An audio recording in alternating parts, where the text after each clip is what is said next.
C'est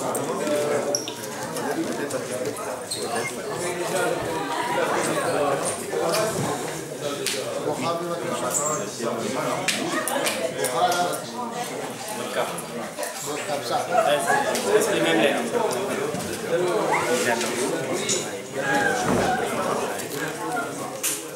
L'Echaim et l'Ivracha. Alors on m'a dit que cette Seouda c'est aussi les Ilou Nishmat. Odette Bat Esther. Kadosh Baruch Hu lui donne la possibilité, comme c'est marqué dans les livres, qu'elle accède de niveau en niveau. Parce que c'est marqué que la Neshama, elle n'a pas de repos, dans le sens où elle peut toujours s'élever. Mais ça, c'est ce qui est marqué dans les livres. Nous, on ne désire pas que la Neshama, elle s'élève. Nous, on désire que Mashiach vienne, et que la Neshama, elle revienne dans le corps, et qu'on puisse revoir tout le monde. Bekarov Mamash avec Mashiach Tzidkeinu. L'Echaim, l'Echaim.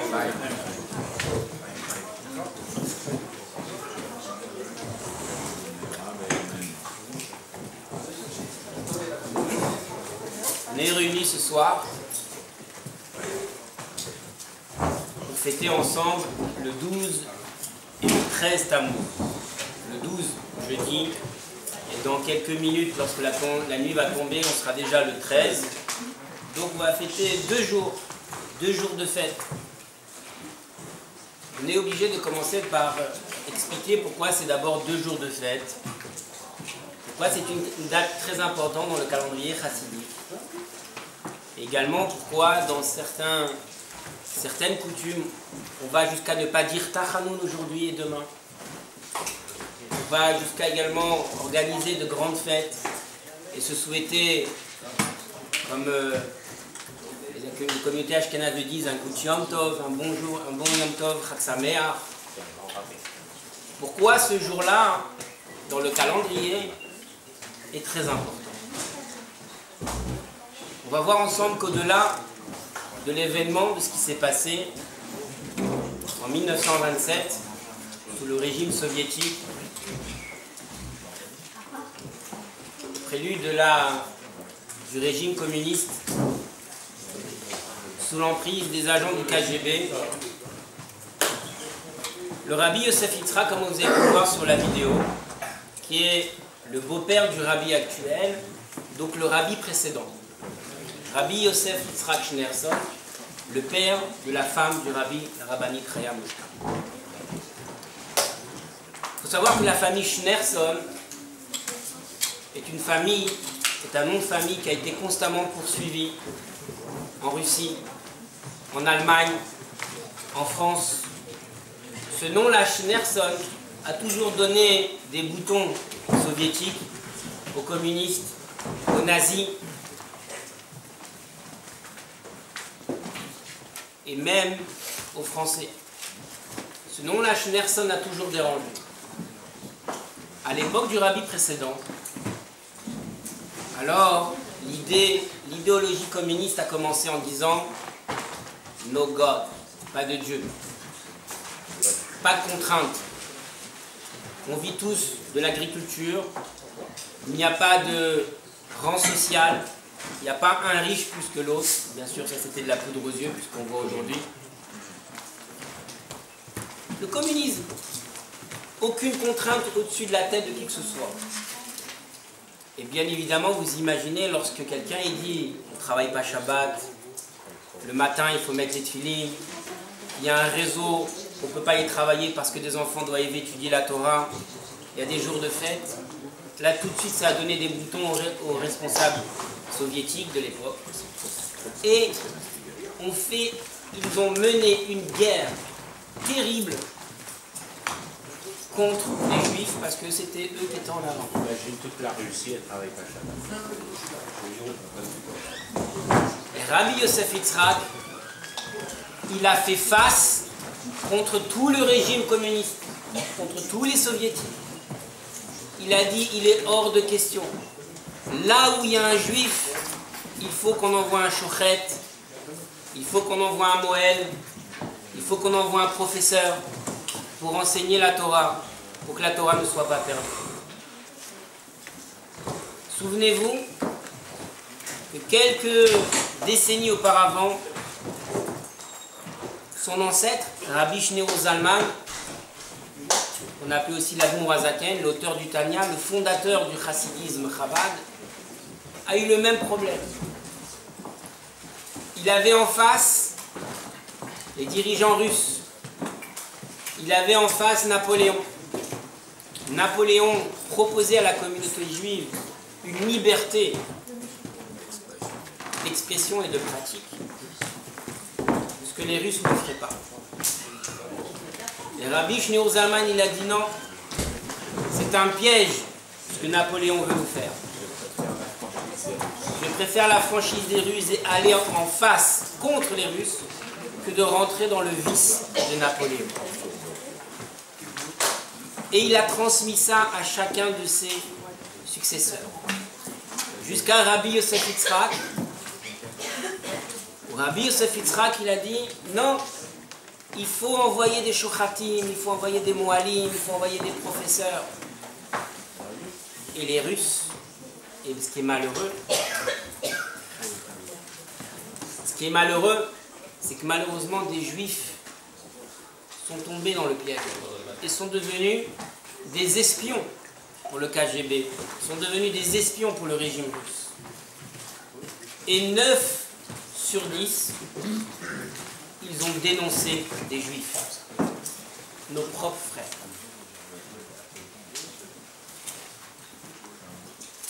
Jusqu'au jour où on vient taper à la porte de Rabbi Yosef Yitzhak, les agents du KGB, pour l'arrêter. Stop à ton réseau, stop à tout ce que tu fais. Ils l'ont emprisonné.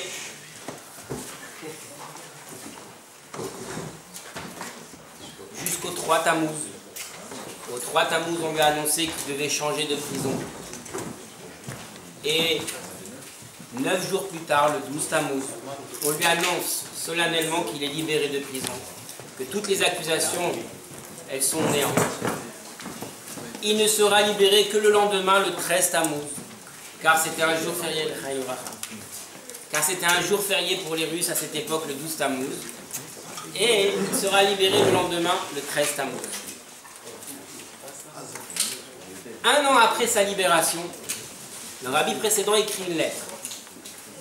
Jusqu'à présent, on peut comprendre l'histoire tragique avec la bonne finalité, une bonne fin, mais pourquoi on va jusqu'à fêter des décennies et des décennies après cette fête au point de ne pas dire Tachanun, le 12 et le 13.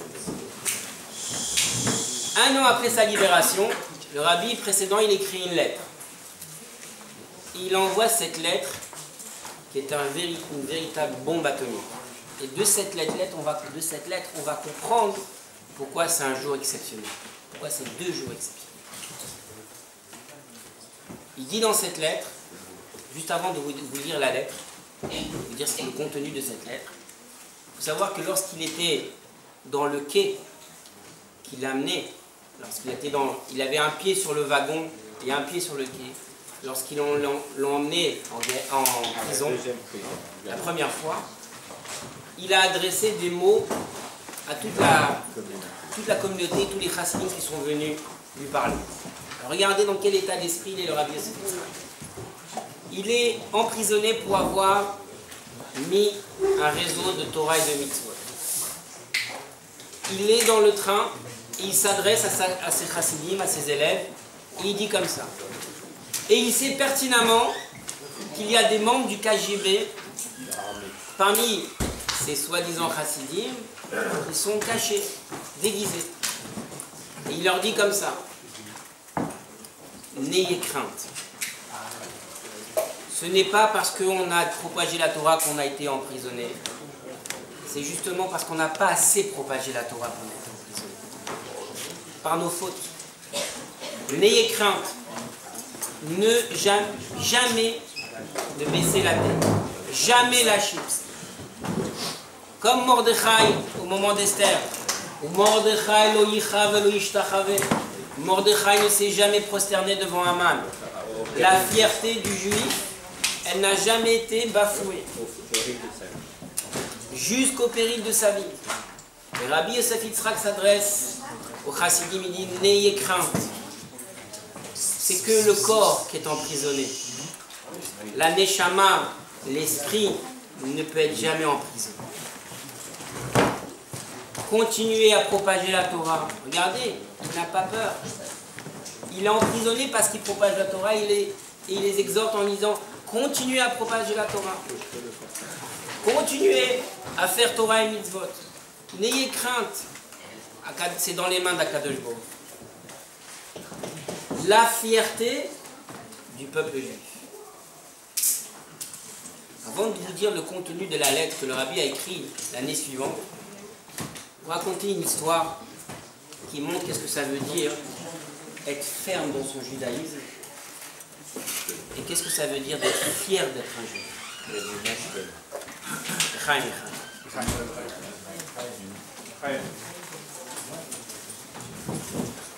Vous connaissez certainement Chase Manhattan Bank. Chase. C-H-A-S-E. Le patron de Chase Manhattan Bank s'appelle David Chase. Un juif religieux. Il se trouve un jour dans son yacht, et qui c'est qui raconte cette histoire? Le rabbi lui-même raconte cette histoire lors d'un Farbrengen, d'une réunion chassidique. Il raconte une histoire qu'il a entendue de David Chase lui-même. Il dit un jour David Chase, il était dans son yacht, seul, pour un peu méditer, s'aérer l'esprit de tous ces tracas et toutes ces affaires.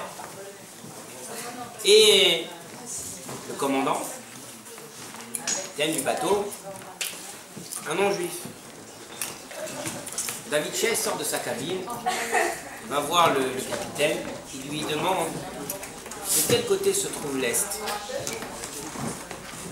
Le capitaine s'est dit, bon, peut-être qu'il veut savoir, il s'intéresse sur le parcours. Il lui indique l'Est. Voilà si que David Chase se retourne à sa place, prend un sidour et il commence à faire mincha. Le capitaine non-juif regarde cette scène, il est époustouflé. Oui, il est époustouflé. Amen.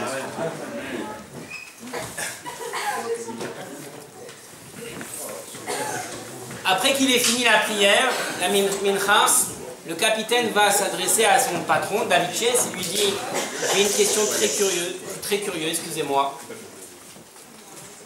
Qu'est-ce que vous avez fait ?» Il dit « C'est l'heure de mincha, la prière. J'ai besoin de les Juifs pris en direction de Yerushalayim, qui est vers l'Est, et voilà, je vous ai demandé l'Est pour prier. » Et le capitaine, il dit « C'est perturbant ce que vous me dites. » Il dit, voilà un homme milliardaire qui gère des centaines d'affaires, qui est extrêmement occupé. Et dans sa journée, lorsqu'il prend un peu de temps libre dans son yacht, à quoi il pense?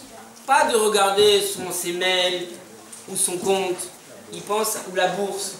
Il pense à ses mincha. Et le capitaine, il fait un aveu à David Chase, il dit, à partir de ce jour-là, je veux également aussi prier à mon Dieu.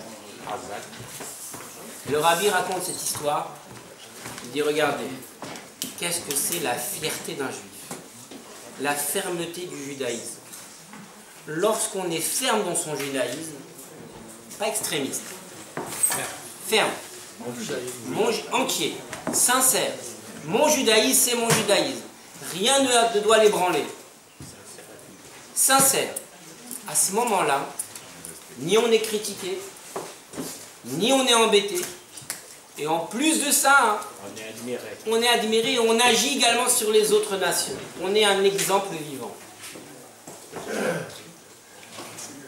Rabbi Yosef Yitzhak, il est resté ferme dans son judaïsme. Il est resté fier de son judaïsme. Ça lui a coûté quelques jours de prison, mais il est sorti vainqueur.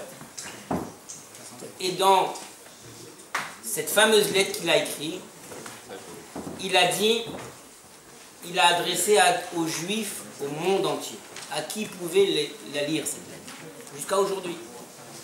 Il a écrit, je n'ai pas été le seul à être libéré de cette prison.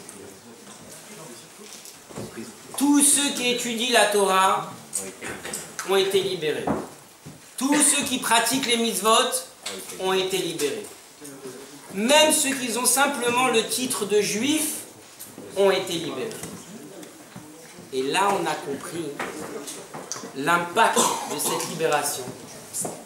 Car en vérité, à travers cette libération, nous avons tous été libérés. Le judaïsme a été libéré et a pu prendre un essor extraordinaire. A pu laisser sortir des milliers de juifs qui ont pu mettre en place un réseau de Torah et Mitzvot à travers le monde. Et aujourd'hui, on peut dire sans complexe que si on est réunis à Charenton avec une table extraordinaire, c'est aussi en partie grâce à cette libération qu'il y a eu en 1928. Non, c'est grâce à sa ténacité. Grâce à sa ténacité qui a permis cette libération et la libération de chacun d'entre nous. L'Echaim et l'Ivrahim. Que chacun d'entre nous puisse vivre cette libération. Et on va expliquer après, ça veut dire quoi vivre sa libération à part entière. Car un juif ne doit jamais baisser la tête. À partir du moment où il prend conscience qu'en lui, il a une part de Dieu, une neshama juive, il ne doit jamais baisser la tête. Ça a commencé avec Avraham Avinu. On l'appelait Ish Ivri, le juif. Pourquoi on l'appelait le juif? Parce que Ivri, ça veut dire l'autre côté du riz. C'est-à-dire que le monde entier était d'un côté et lui, il était le seul. Et il n'a pas baissé la tête. Moshe Rabbeinu, il n'a pas baissé la tête devant Avraham, Yitzhak, Yaakov, Moshe Rabbeinu, Yehoshua, il n'a pas baissé la tête. Lorsqu'il est parti à Yéricho faire la conquête d'Israël. Nos tzadikim, ils n'ont pas baissé la tête. Mordechai à Yehudi, il n'a pas baissé la tête. Et nous, aujourd'hui, on ne doit pas baisser la tête. Lorsque, pour conclure, je sais déjà cette première partie avec une histoire, un général de l'armée israélienne est venu un dimanche chez le rabbi pour prendre $1. Comme beaucoup ont eu le mérite de l'avoir. Il a de la valeur aujourd'hui. Et le rabbi passe devant le général passe devant le rabbi. Le rabbi voit que c'est un gradé de l'armée israélienne. Vous pouvez voir encore, regardez les photos derrière. Là, on est en train de parler du commissaire en chef de New York qui vient voir le rabbi récupérer $1. Et le rabbi lui adresse des mots en pleurant. Ce qu'on a rarement vu chez le rabbi lors de la distribution $1. Il lui dit comme ça: il fut un temps où lorsque des Palestiniens voyaient des soldats, ils se sauvaient, ils avaient peur. Aujourd'hui, des enfants palestiniens n'ont pas peur devant des soldats juifs, mais en même temps, ils leur jettent des pierres. Et le rabbi dit au général en pleurant: il est où le Géon Yaakov? Elle est où la fierté du juif? Plus jamais ça. Un juif, lorsqu'il marche dans la rue, c'est un Sefer Torah ambulant. Jamais on doit bafouer son identité juive. Peu importe où on se trouve dans le monde, dans n'importe quel corps de métier, n'importe quel loisir, n'importe quelle destination paradisiaque où on doit rester cette identité juive ferme, pas extrémiste, ferme et fière.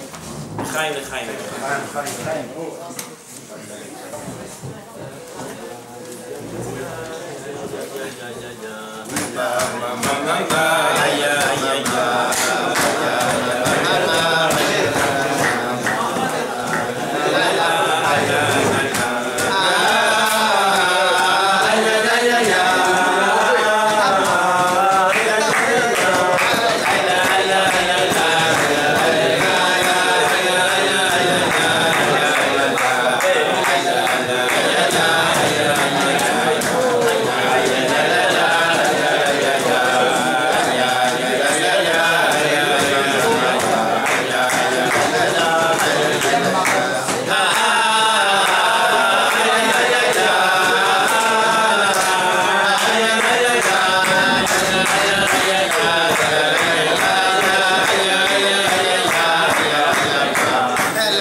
ce soir. Une des idées. Michael, on peut t'avoir, Michael, un peu? Allez, tu peux t'asseoir. Tu nous as fait Une des idées. C'est pas approchez-vous. Allez. David Saada. Viens, Jérémy, c'est n'importe quoi là. Jérémy, c'est pas grave, c'est pas grave. Mais lui, il va te rattraper. Jérémy. Shalom. Ça va? Mais il y a de la place, prends ma place. Viens,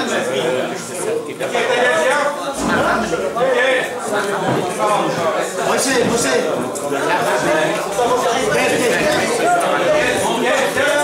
Il n'y a pas de... Là.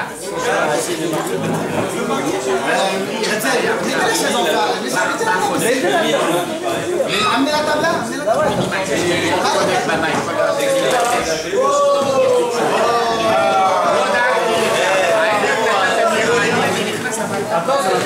Arrête, depuis que j'ai la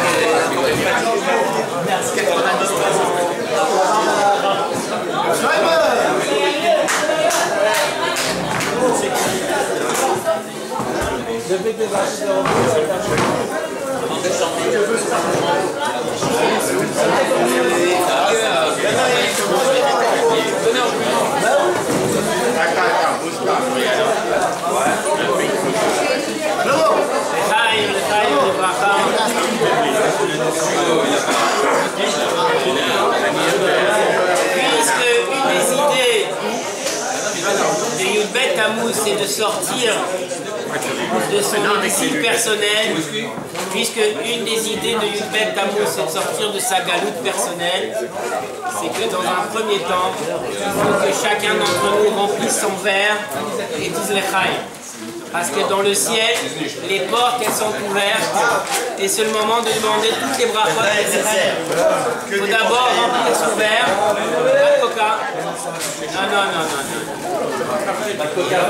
Pas de coca.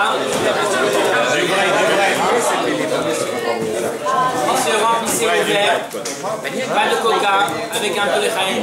Monsieur Boucha,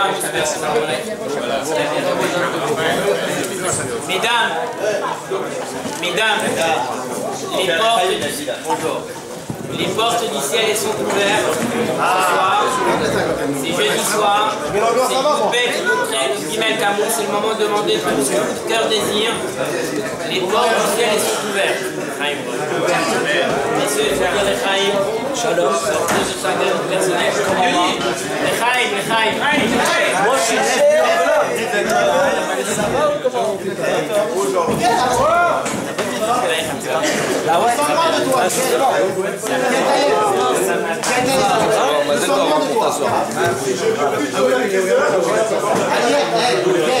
Hier on a passé 2 heures à un côté de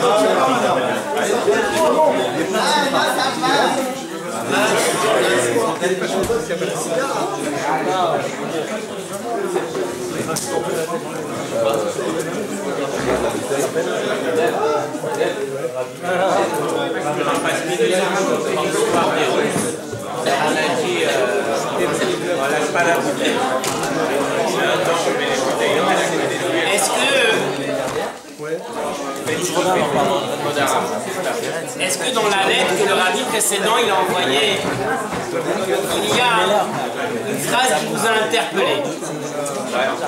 Je vais la répéter. Je vais vous répéter la lettre. Une des phrases qui est la phrase clé, qui est toute l'histoire du Yudbet Tammuz. On m'entend là-bas? Le rabbi précédent, il nous dit dans cette lettre, il a envoyé l'année suivante, je n'étais pas le seul à être libéré, mais également tous ceux qui étudient la Torah, tous ceux qui pratiquent les mitzvot, et tout simplement ceux qui sont appelés juifs, ont été libérés. Cette phrase, elle est quelque part gênante. Je répète la phrase. il n'y a pas que moi qui a été libéré, mais tous ceux qui étudient la Torah ont été libérés, tous ceux qui pratiquent les mitzvot ont été libérés, et tout simplement ceux qui sont appelés juifs ont été libérés. Israël, Beshem Israël. Cette phrase-là, elle est gênante, voire déstabilisante. Pourquoi? Elle nous dérange. Pourquoi?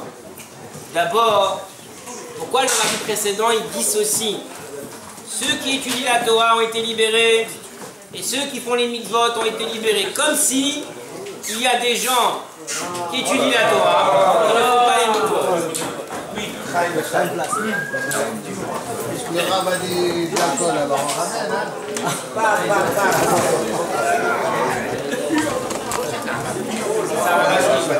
Ça va masquer. Je suis à sort. Vous devenez de guise, qui fait. Et donc,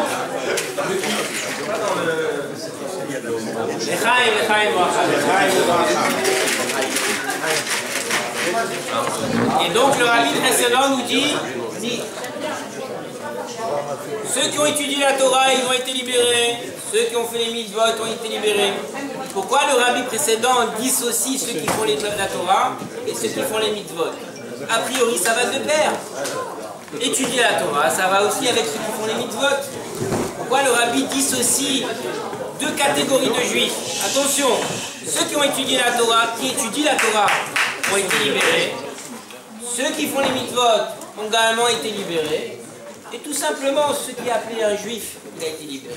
Pourquoi dissocier? Parce que ceux qui font pas tout ça, ils sont plus en prison que les autres. Mais encore plus que ça. Comme s'il y a des gens qui étudient la Torah ne font pas les mitzvot, ou qui font les mitzvot et n'étudient pas la Torah. Comment le rabbi précédent peut dire une phrase pareille? Oui, ça dit. C'est-à-dire que même avec un demi-temps, on a droit à rentrer dans le temps. Et il y a des très très bons juifs. Non, mais il n'y a que des bons juifs. Non, pas du tout. Avec une mesure, ou deux mesures, ou trois mesures, on a le droit d'entrer, quelle que soit la mesure. Le rabbi précédent, avec cette lettre-là, il envoie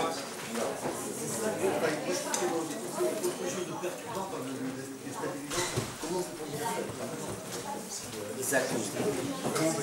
Comment on peut dire ça? Tout simplement.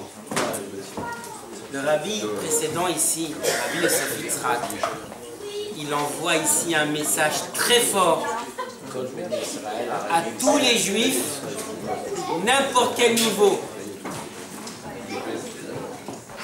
Il dit à des gens,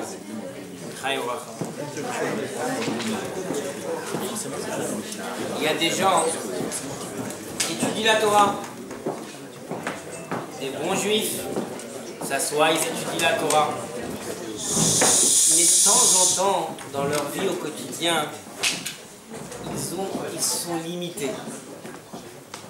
C'est bon, j'ai mon petit paracha de la semaine, ça me suffit. J'ai mon livre qui me dit là, qui me raconte l'histoire de la paracha, ça me suffit. Ou je suis assis dans une yeshiva, j'étudie 28 heures par jour, ça me suffit. Seulement. Tu as oublié de dire seulement. Seulement. Ou moi j'étudie la Torah, tant pis pour ceux qui n'étudient pas la Torah, ça me suffit. Et là le rabbi précédent il vient nous dire, pas seulement moi j'ai été libéré, mais même cette catégorie de juifs qui pensent qu'à eux dans l'étude de la Torah, ou qui se contentent de peu dans l'étude de la Torah, ils ont été libérés. Parce que ces juifs-là, ils peuvent dépasser leurs limites. Un juif peut aller au-delà de ses limites. Un juif a l'obligation d'aller au-delà de ses limites. Car les limites, elles ne sont mises que par lui, par personne d'autre. Et le rabbi précédent nous le montre. Ce n'est pas les Russes qui nous ont mis les limites. C'est nos propres frères juifs qui nous ont dénoncés. La preuve, on est sortis vainqueurs. Personne ne peut nous mettre des limites. On peut se mettre des limites tout seul. Je suis suis fatigué.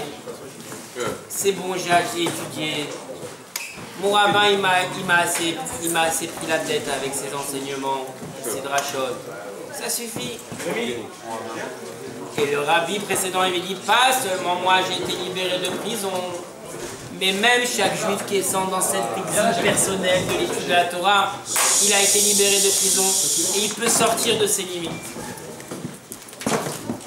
Et le rabbi précédent ne s'arrête pas là. Il y a des gens qui disent, moi, ça y est, j'ai fait la mitzvah quotidienne, je suis quitte. C'est bon, j'ai fait ma mitzvah. Je suis un grand rabbin.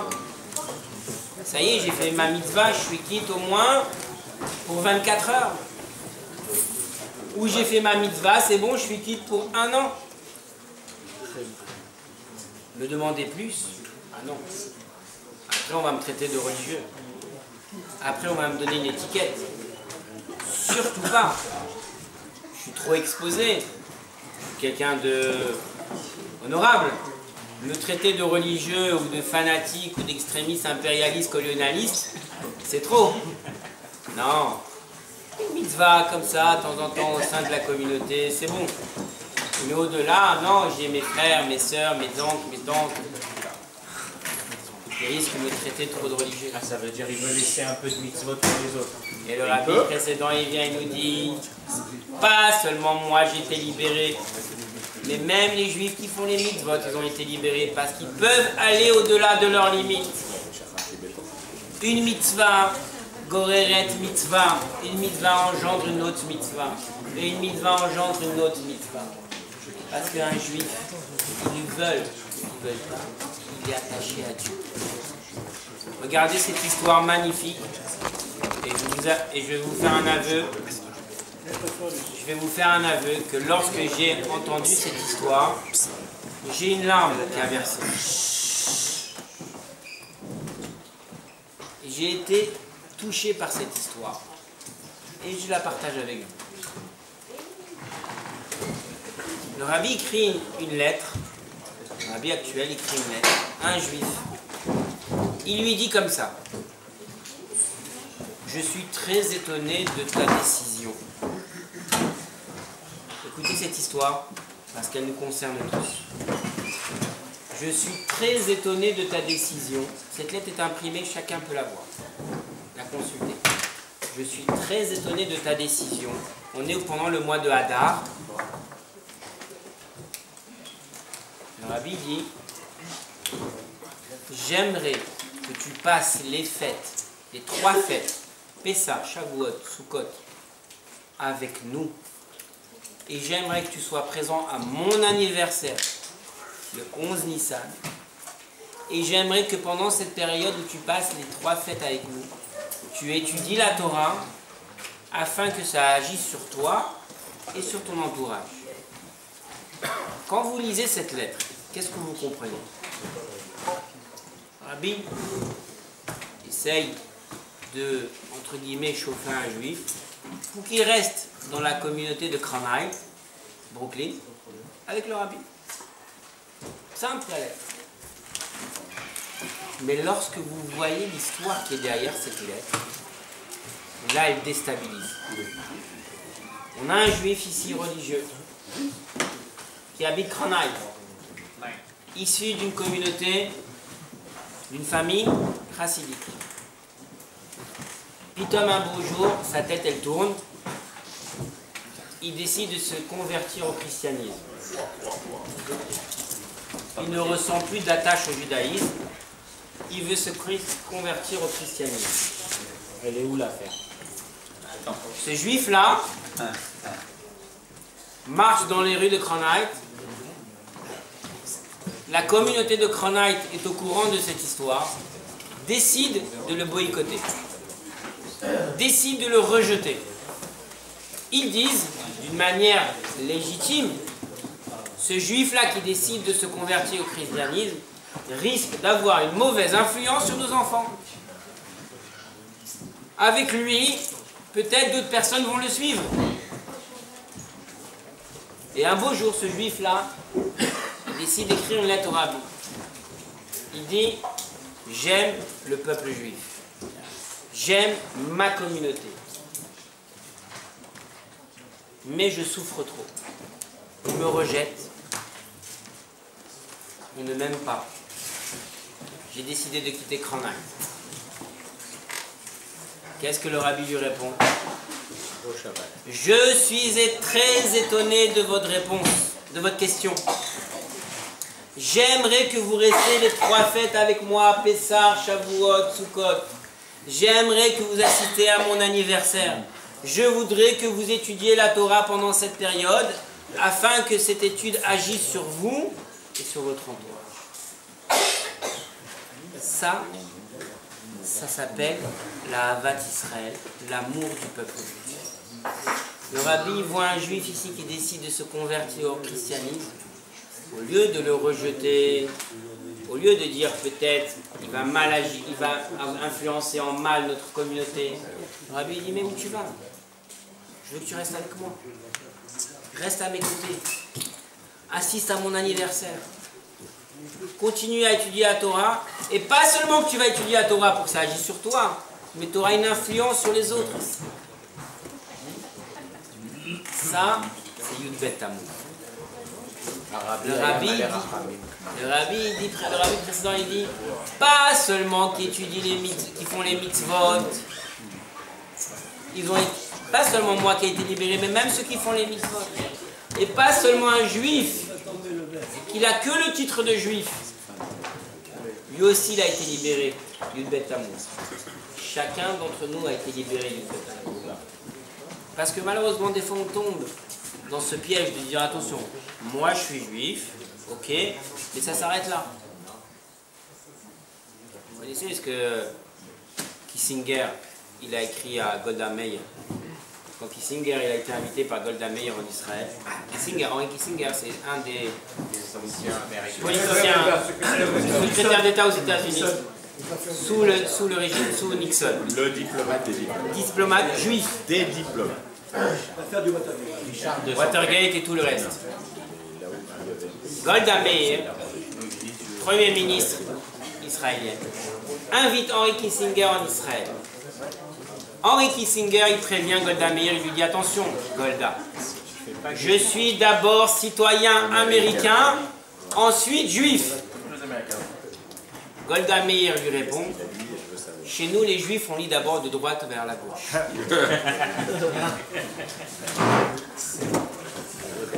Ça veut dire, c'est ça l'identité juive.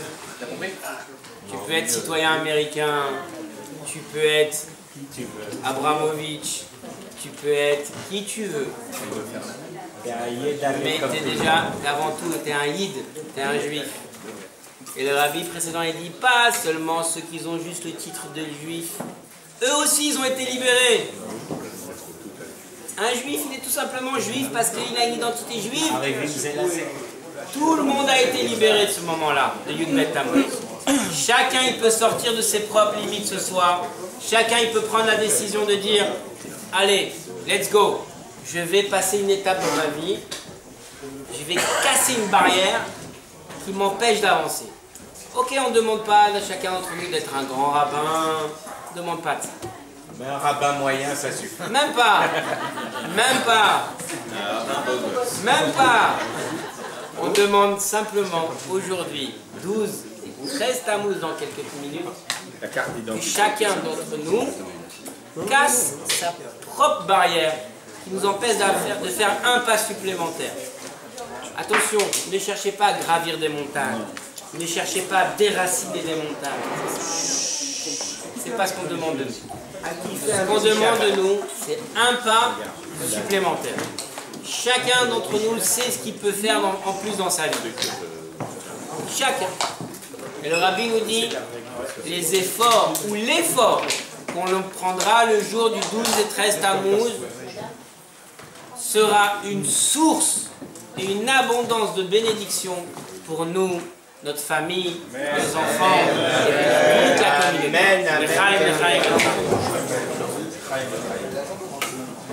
Ils veulent partir?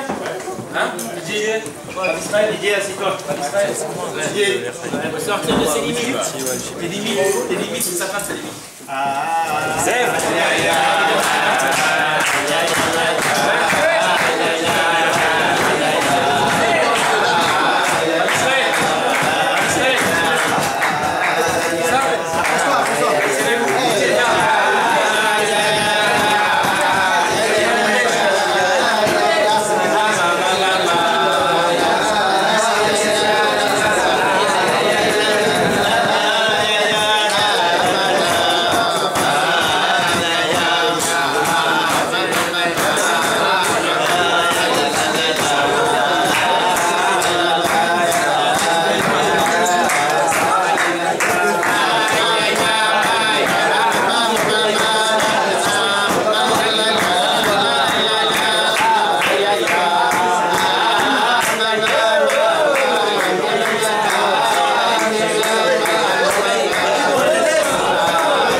C'est dommage qu'on voit les verbiers. Alors remplissez. Il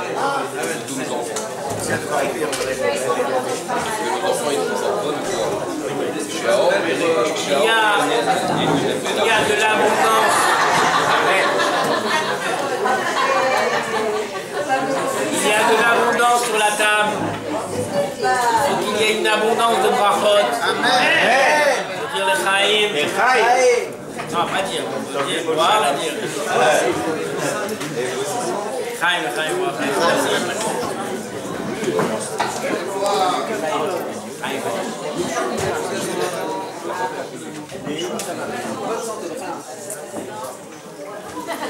Dans les années. Après, fois chez les mains. Regarde. Bracha. Goda. Bracha, Bat Gota. Une refoua shlema pour Bracha Bat Gota. Et Varda Bat Yoni. Amen.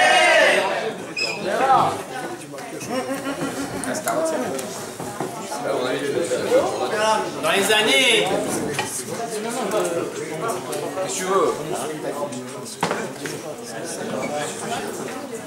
Dans les années 40,